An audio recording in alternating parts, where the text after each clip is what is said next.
Hi guys, welcome back to part 2 of the comprehensive look into dental health. In part 1, I talked about the underlying systemic causes of tooth decay, and now I would like to shift our focus to how what's happening with our teeth can keep us stuck in disease and prevent us from healing. The first important thing to understand is that the state of our teeth has a systemic impact. Every single tooth sits on a specific meridian that directly connects that tooth to a number of organs and glands that share that very same meridian. Meridians are like wireless electrical circuits in our energy system that connect our chakras, allowing for a two-way communication, kind of like the Wi-Fi network. It is via the meridians that electromagnetic stimuli and information are transmitted between different chakras and parts of the body. This means that the condition of each tooth will affect the organs and glands that sit on the same electrical circuit, and vice versa. I have come across a lot of people in the raw food and fasting stratosphere that are going to extreme lengths to get their health back with the help of fruitarianism, herbs, and different types of fasting. Yet no matter how deep they go into detox or how long they fast, they still cannot quite get there. Many become disheartened and disappointed, causing them to abandon the raw food modality and shift to the even more extreme, in my opinion, alternative methods like urine drinking or going on the carnivore diet. Some of these people actually used to be detoxification specialists themselves, trained by Dr. Morse. They have spent years following his guidelines and preached them to their clients, just to one day do a complete 180. And it's not that the fruitarian detox was a total failure for them, because they did experience tremendous improvement. It's that the fruitarian diet didn't take them all the way to the promised land. Normally, when a client starts questioning the efficacy of what they're doing, the standard response from a coach is, you have to dig deeper into the body, and if you keep going, you will eventually get your cure. It almost starts to sound like it's the client's fault that they aren't getting better while they keep spinning their wheels and going nowhere. And so they either start working harder, which often does more harm than good, breaking their body down, or they run out of motivation and simply give up. I have thought about this quite a bit, questioning if we're doing the right thing, because there are definitely a lot of instances where the fruitarian detox did not result in healing. Yet on the other hand, there's a great number of cases that yielded results that are nothing short of miraculous. For example, let's take Dr. Morse's diabetic client, who basically grew a whole brand new toe in a matter of months while eating nothing but fruit. Or the guy in the wheelchair, who became paralyzed after a skydiving accident and who is now living a fully functional life with full use of his legs. So it's not that the modality doesn't work, but that it doesn't work 100% of the time, which got me thinking, why? What are the mitigating factors that impact one's ability to heal on the living raw food diet? And of course, there are many exogenous reasons that impact our ability to detox and heal, but in this particular discussion, we will be selectively examining tooth-related factors. I'm sure you have heard dentists say that 85% of diseases start in the mouth, and there's ample circumstantial evidence that confirms this connection. In part 1, I talked about the role of heavy metals in tooth decay. There's no mystery there. It's also no secret that one of the most common sources of heavy metal toxicity are the amalgamated dental fillings, which are 50% mercury and contain some additional metals like silver, copper, and tin, which can also be very toxic in higher than trace amounts. It's shocking that these types of dental fillings are still being used. As recently as 2019, a senior scientific content specialist from the ADA Science Institute, Anita Marks, citing the USDA, the EPA, and the American Dental Association, wrote that dental amalgam fillings were found to be perfectly safe for adults and children 6 years and older by the U.S. Food and Drug Administration. She proceeded to write that metal fillings have many advantages over the composite fillings because they're easier to install. Oh, so you're telling people that putting toxic metals in their teeth is a better choice for them than composite because it requires less time and skill from a dentist? Miss Marks then wrapped up her delusional and gaslighting article by saying that even though dental amalgams are a good choice, dentists would like to use them less often. Well, that's interesting. What this tells you is that many dentists know how harmful these fillings are and they don't really want to work with them, but they're subject to the pressure from the American Dental Dental Association, for whom Miss Anita Marks works. So if you still believe that any government agency is concerned with your health and safety, then you must be a special kind of stupid. The ADA claims that metal fillings are so hard that they don't break down, and that if some mercury does get released, it's well below the limits set by the EPA. Now, I invite you to go to YouTube and find the video titled Smoking Tooth. It's about a 25-year-old mercury filling. What is shown is that after being rubbed with a pencil eraser, the filling releases mercury vapor for well over an hour in the amount that is 1,000 times higher than what the EPA allows for the air we breathe. Now, the same exact thing happens in the mouth every time we chew, bite down, or grind our teeth, and all that stuff goes directly into the brain. What's worse is that when metal fillings are exposed to electromagnetic radiation, which, as you know, is inescapable in this day and age, the seepage of the heavy metals into the blood is significantly increased, causing acute poisoning. Obviously, we want to get the metals out, but embarking on the heavy metal detox while the amalgams are still in your mouth can make things much worse, because some chelating agents pull mercury out of the fillings and release them into your body, and the resulting damage could be devastating. Dr. Michelle Jorgensen is a holistic dentist whom I follow on Instagram, and she talks about how she almost died from mercury toxicity. She got so sick that she could no longer hold instruments because her hand was paralyzed. She was actually looking to sell her practice because she became so disabled that she could no longer do her job. One of the prospective buyers she approached told her that it sounded like she had mercury poisoning, and she said, "Oh no, I don't have any metal fillings." And the guy said, "I'm not talking about the ones in your mouth. I'm talking about the ones you've been drilling out of your patients for years." So she went and got tested, and lo and behold, she was loaded with mercury. It took her 5 years of detox to start feeling normal again. Why am I bringing this up? Because this story illustrates 2 points. One is that dentists are not accurately educated on the effects of the treatments that they perform on countless people. And number 2 is that it shows how arduous a task it is to get the metals out of your system.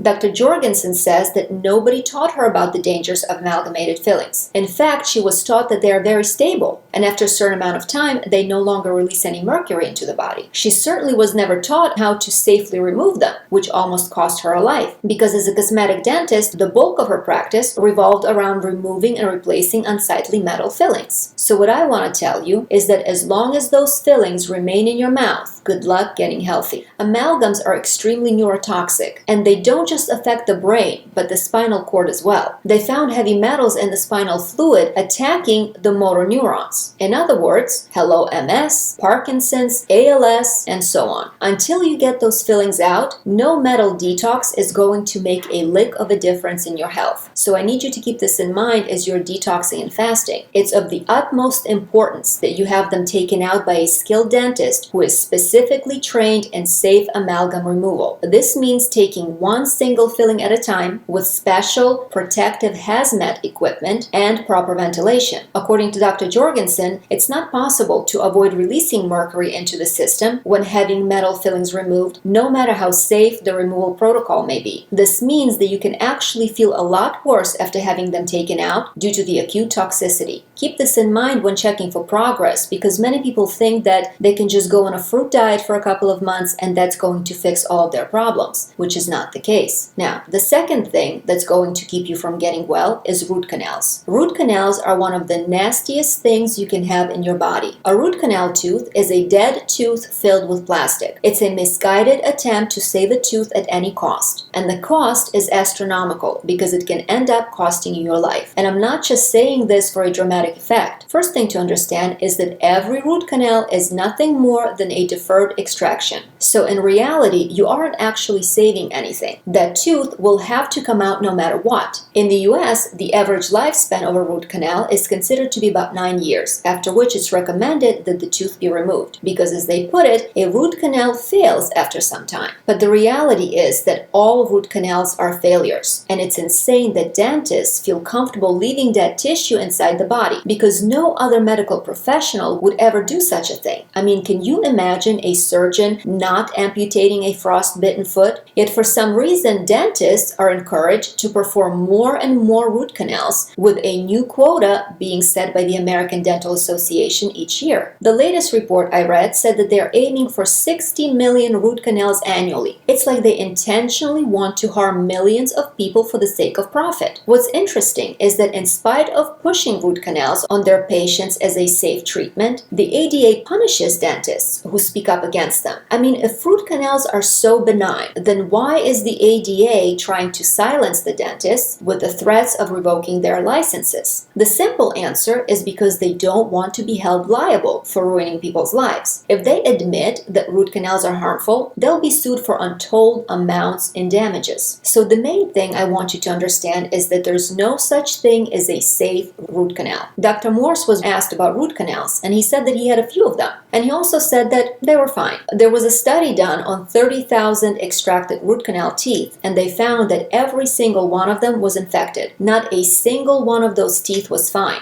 And the bacteria they find there are really toxic, like the deadly botulinum toxin, for example. For those of you who don't know, it's what Botox is made from. Do you know what botulinum does? It blocks acetylcholine, which is a neurotransmitter that relays messages from the brain to the other parts of the body. Acetylcholine is involved in memory and movement, as well as learning, attention, arousal, and sleep. It controls muscular contractions, including peristalsis, meaning our gut function. The same way Botox paralyzes the muscles in the face, it paralyzes tissues wherever it goes. Every time you bite down, the pathogens from the root canal are released into the bloodstream and into the general circulation, free to go anywhere the blood takes them. And this is how different hidden dental problems can cause you to become sick with all kinds of diseases. They have even found correlation between oral infections and cancer. Dr. Jorgensen says that 98% of her patients that have been diagnosed with breast cancer have had a root canal in their bicuspid tooth on the same side as their tumor. And there's also a direct link between heart attacks and other heart diseases and the infections caused by root canals. And we're not talking a mere correlation or association, but a direct cause and effect. This has to do with nitric oxide conversion that relies on specific oral bacteria. Smart cardiologists now ask their patients about their oral health because they know about this link, but unfortunately there are not enough of these doctors to go around. In recent years, the world has seen an uptick in diseases thought to be of unknown origin, which basically means we have no idea what's causing them. Thankfully, with the rise of functional medicine and biological dentistry, more and more health-oriented dentists and physicians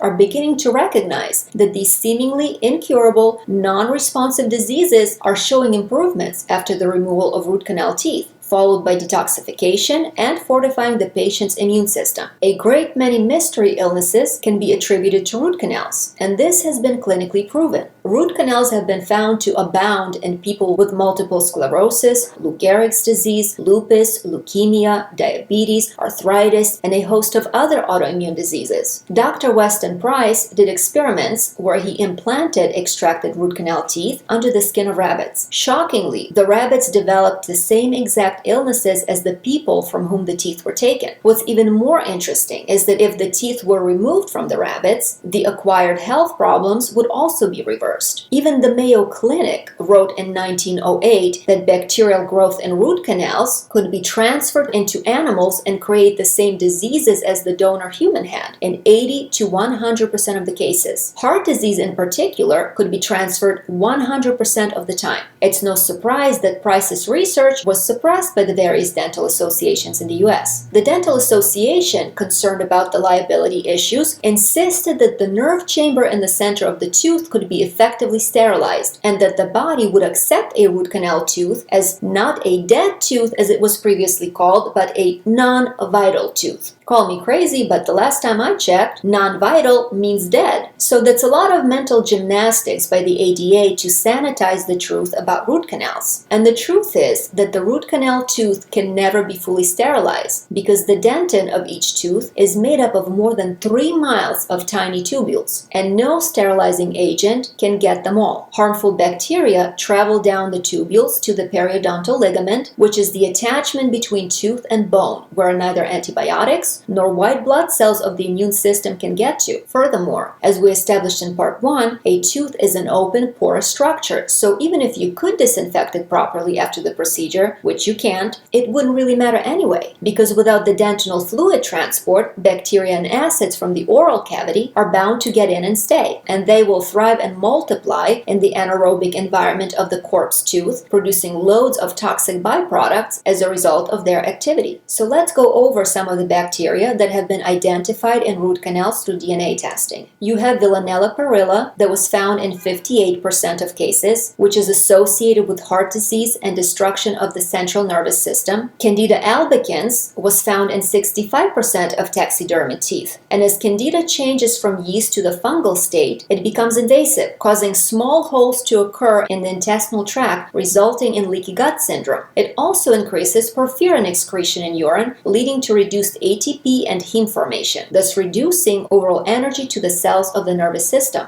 It's also implicated in the ELS. Then we have Capnocytophaga ocracea, which was present in 58% of cases. This beauty causes frontal lobe brain abscesses and is associated with dental infections and diseases of the central nervous system. Then we have Gamella morbillorum, which was found in 68% of patients. This one is known to cause endovascular infections and meningitis. Actinomyces naislandi was present in 35% of root canals. It's associated with draining sinuses and sinus infections. Neisseria meningitidis was found to cause seizures. And then we have Streptococcus intermedius, which was found in 27% of cases. Streptococcus causes cervical spinal cord abscesses and is associated with high mortality and neurological morbidity. Moreover, in root canals of people with MS, a bacterium Enterobacter was found. It was also found in ALS and Alzheimer's patients. Enterobacter is noted for involvement in endocarditis and bone infections, but it can cause disease in virtually any body compartment with considerable mortality and morbidity rates. And this is just scratching the surface. A total of 42 different species of pathogens were found in root canals out of 85 possible options. These toxins will continuously contaminate the whole body, making your immune system work overtime, fighting against them until it eventually runs out of energy. And this is how autoimmunity develops, except the body is never attacking itself. It's fighting harmful invaders and toxins, which your doctor believes are no more real than the tooth fairy. This fight response is the sympathetic activation of our autonomic nervous system, which is designed to keep us safe. The nervous system response elicited by a root canal or a toxic dental filling is the same as the fight or flight reaction initiated when we've been attacked by a tiger. I know someone who has 10 root canals in her mouth that are over 20 years old, plus 4 metal fillings, which means that this person's nervous system has been in a permanent, heightened state of arousal for at least 20 years, causing it to pump out massive amounts of cortisol and epinephrine. How do you think that affects her adrenals? It's no surprise that she's got asthma, allergies, vitiligo, and extreme fatigue, compounded by both anxiety and depression. She is severely malnourished because her digestion is so messed up that she's developing gastroparesis, which means that she will often vomit right after eating because her stomach is paralyzed. She is chronically constipated and has a severe hormonal imbalance. What most detox coaches would do is put someone like her on an all-fruit diet with some herbs. What do you think that's going to do for her? Not much. In fact, it can make her a lot worse. But so many people don't even enlist the help of a detox specialist. Having watched a bunch of videos on YouTube, they figure that they can just do it themselves by going on the fruitarian diet and doing some dry fasting. And when that fails to produce results, they say that the modality is a sham and it doesn't work. And the reason for that is that they either don't know or underestimate the gravity of such exogenous factors like root canals and amalgams, or because they have been led to believe that these things can be fixed with proper diet and fasting alone. I once had a client with an infected root canal. She asked me if she could heal and regenerate her tooth through dry fasting. And unlike most people who aren't even aware of their infections because they can't feel anything in the area where the nerve was removed, this particular client actually had an abscess on her gum with pus coming out. So I said to her, of course not. There's no way to raise the dead.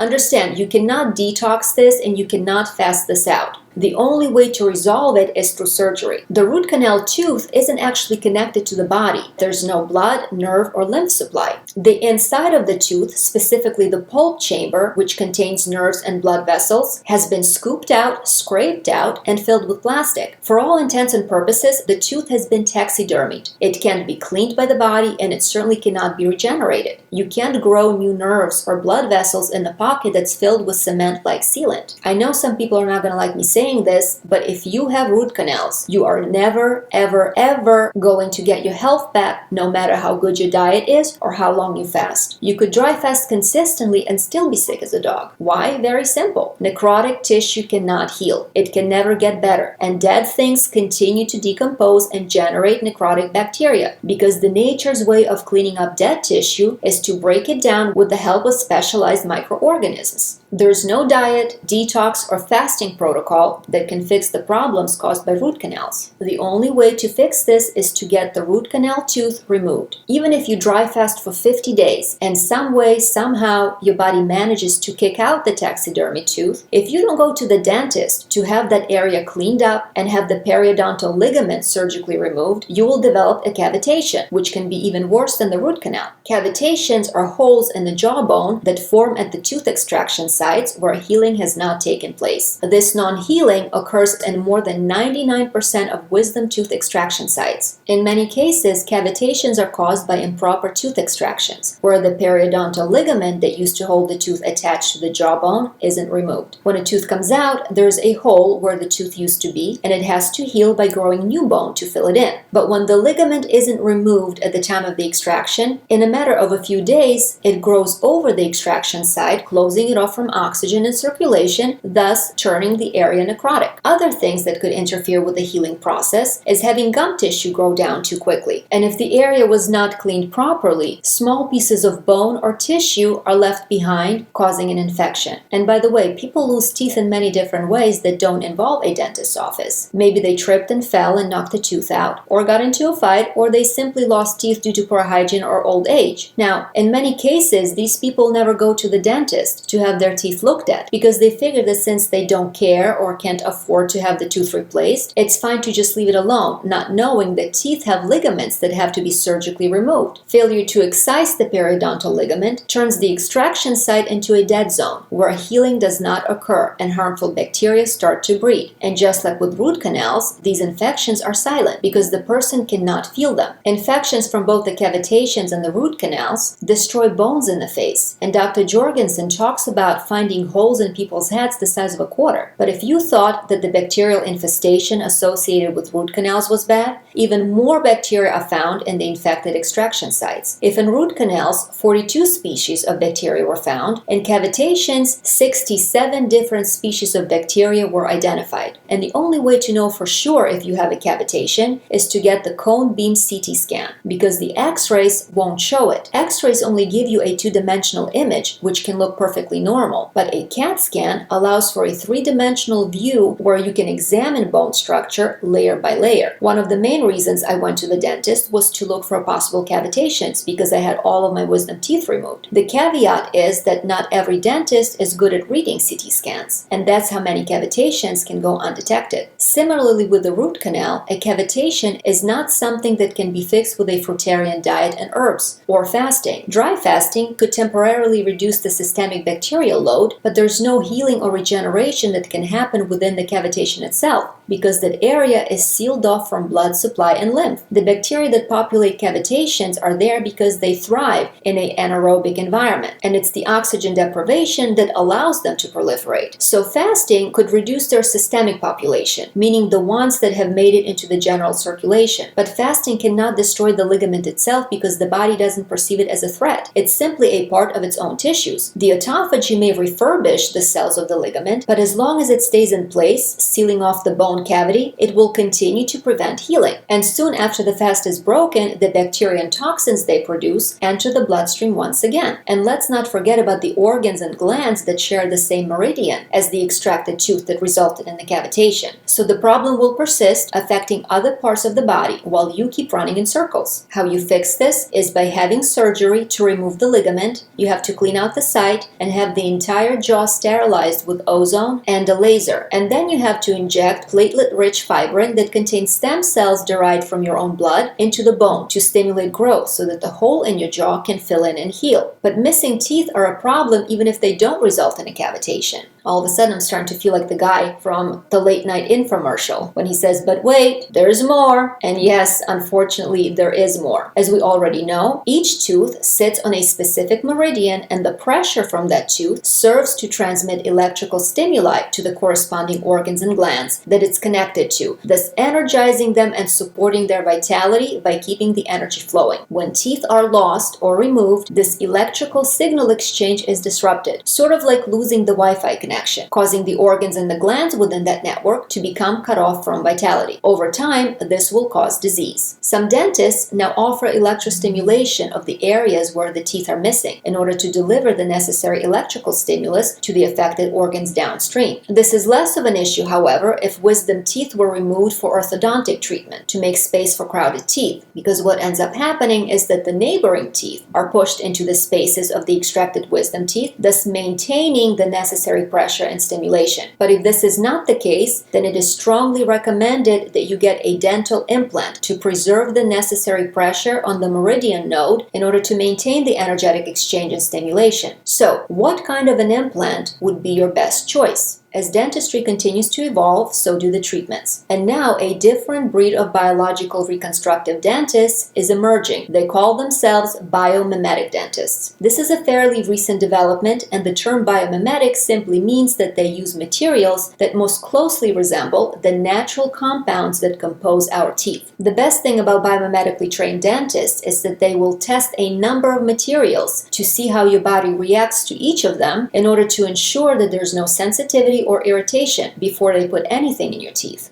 Well, maybe it's the second best thing, because their goal, first and foremost, is to preserve your teeth through minimally invasive techniques, because they understand the impact that teeth have on our overall health, whereas a traditional dentist may see a damaged tooth as more expendable and be quick to do a root canal or pull the tooth and stick an implant in your mouth. Unfortunately, there are only about 500 of biomimetic dentists in the entire US. To put this number in context, there are a total of 188,074 dentists that are currently practicing in the United States, and only 500 of them have been trained in biomimetic dentistry. That's not even 1%. In fact, it's only a quarter of 1 percentage point. So these services may not be easily accessible to most people. But even though things are improving and we have better choices, they're still far from perfect. When it comes to dental implants, there are two options: titanium or zirconium. One thing you never want to do is put metal in your mouth. Electromagnetic radiation from Wi-Fi and all our electronics makes titanium heat up, which can melt bone. Additionally, metals conduct electricity, and having increased electrical conductivity that raises the amount and the flow of electricity through the meridian network could negatively impact the organs and glands, which would basically be getting zapped. Another problem with the metal implants is there are a couple of hundred brands on the market, and you have to be especially careful when you're trying to save money, because the cheaper versions are not pure titanium, but instead are a mixture of different alloys, and you may never know what's really in them. So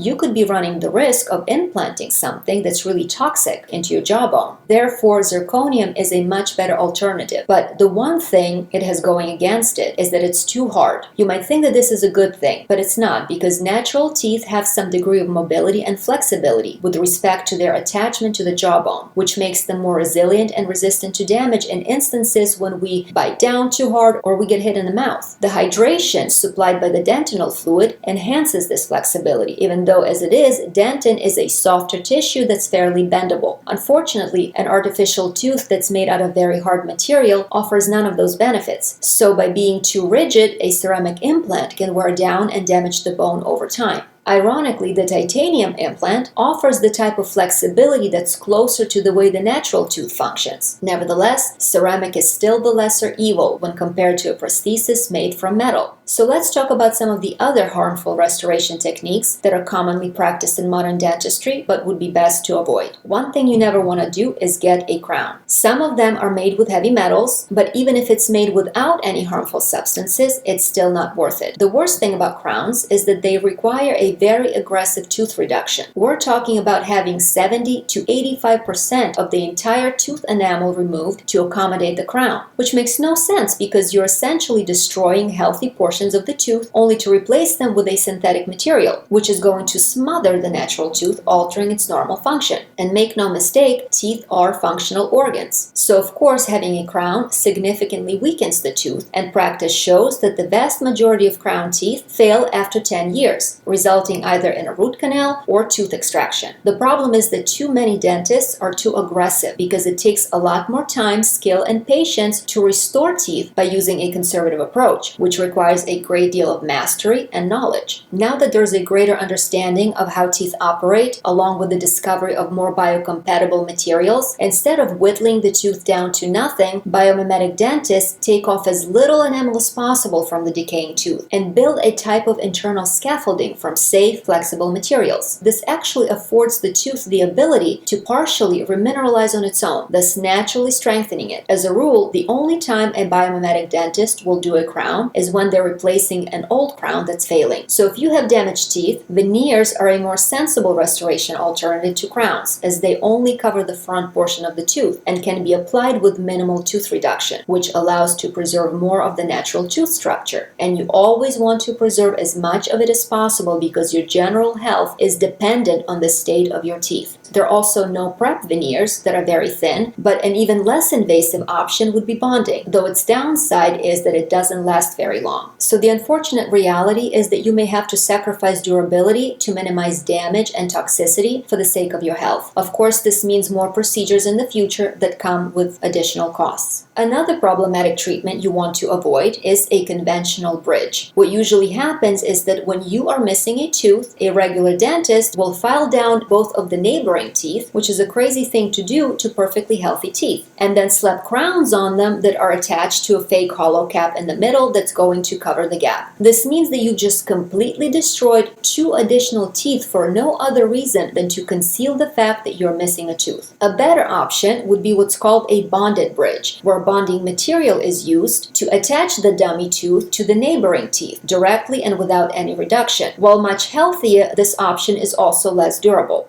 Not only does it require that the recipient be more careful and responsible with what they eat, how they chew, and how they take care of it, it will likely have to be redone within 2 to 3 years. Of course, the upside is that you're not destroying additional teeth in the process, and that's always a win in my book. And last on the list are the inlays that are used to fill large cavities. Inlays are like solid plugs that are cut out in the exact shape of your specific cavity and then inserted into the tooth, kind of like a cork into a wine bottle, except it doesn't stick out of the hole. The problem is that inlays are cemented to the interior walls of the tooth, which pulls them inward. Not only can this cause significant discomfort and even pain, but it actually weakens the natural structure of the tooth by creating too much centripetal pressure from the inside. It's always best to get a composite filling where the material is layered in small increments. You see, normally a dentist wants to get a patient out of their office as quickly as possible. So what they do is pack the cavity with composite and then use blue light to harden it. When done this way, a filling will shrink after some time, inevitably creating small gaps between the filling and the tooth where bacteria and acidic food residues can come in. But when done correctly, a filling is more like a layer cake, where a small amount of composite is applied to the cavity and cured before another layer is added on top of it. The process is repeated multiple times until the entire cavity is filled. This method makes the filling a lot more durable and prevents it from shrinking, which keeps your tooth sealed from bacteria and acids. And that's all I got for you today. I hope you found this information interesting and useful, and if so, please give the video a thumbs up or drop a comment. And as always, thank you for watching.